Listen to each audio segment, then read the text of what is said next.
success by any stretch of the imagination. And I remember when they reduced the price to $19.95, I was sending emails to people, you have to buy these, buy them and give them out as Halloween treats, whatever. This is the best $19.95 you'll spend this year because it's just so much fun. And much like the Wii, the play mechanic was very inclusive. You didn't have to be a twitchy gamer. You just need to be able to look on the screen and go, I can roll this ball around and I can have fun. Now, another game that my family loved for many years was, what was the name of that game? Do you remember that game?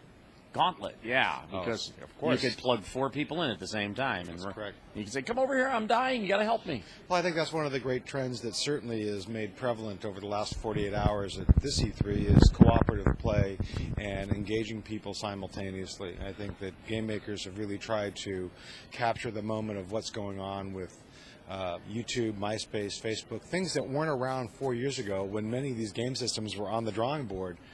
None of those things didn't exist. So social interaction is really important. It's a great way to enjoy a game, and game makers have really gone out of their way to make it happen. One of the things that happened with my family is they grew up and moved away. Well, we used to get together, every Thursday or every Friday or every Monday, and we'd play together. So now with the internet, you have that option of doing that. Oh, absolutely. And I think that, again, I think across all generations, it's not just young adults or teenagers. I think across our generation, the ability to stay connected with people is so easy, so we do. You don't necessarily have all the time, and if you like games, games are a great way to provide connection, whether it's something as complicated or as evolved as an MMO like Warcraft, or just playing in a skirmish mode on Counter-Strike still, which works. So what game do you like the most?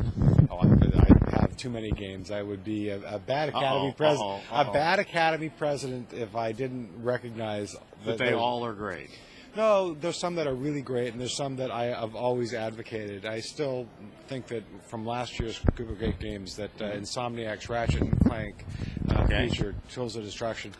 To me, that's living in a Pixar movie environment. That was fabulous. BioShock was one of my favorite games, and one of the games I endeavored to try and beat and got almost to the end of it, which is pretty good. One of our people has been working on that. I think they're done. Did you finish BioShock? Okay, so he finished it. It's a fabulous experience, and I think it harkens how game making has evolved in terms of providing what I consider to be a more adult, more immersive story and character development, as well as solid gameplay mechanics, to where you can have it all. As far as the current things, well, Metal Gear is on my PS3. I have to be honest and say that I haven't really spent enough time with it, and probably because one of our Academy employees has beaten the game he's in his 3rd iteration of beating the game, and I'd much rather watch him play because he has much better skills than I do. Yeah. He's much better at sneaking around and being avoided and not hurting anyone, which is, I think, the moral of any story from Kojima-san. Things that I saw over the last... I'm dying to play Deep Space. That looks scary. I like a good scare on occasion. Deep Space. From Electronic Arts. Electronic Arts. Dead Space, yes. Deep Space Nine is, of course, the science fiction television show. Oh, okay. Yeah. Yes, Dead Space. There was a game on Deep Space Nine. Sierra did it many years ago. Yeah. Yeah, you got it. Now we're going back in time. We're going back in time. But this industry's been around for a while. Yeah, we have. I think we're not a 5-year overnight sensation as many of the general media tend to believe. You can go back to, people talk about casual games, and my perspective is that, well, casual games is what this industry was built on. They were called arcades. You played Pong, Gauntlet, Defender, Galaxa, Pac-Man, Street Fighter.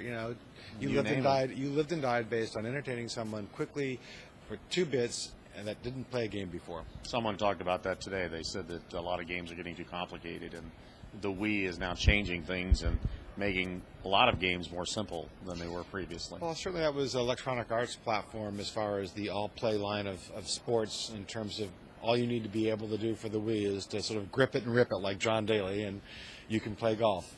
And I think that's good. That's why we liked arcades. Well, that's good, because I can't play golf in real world. So, and neither can I. So I always duff it.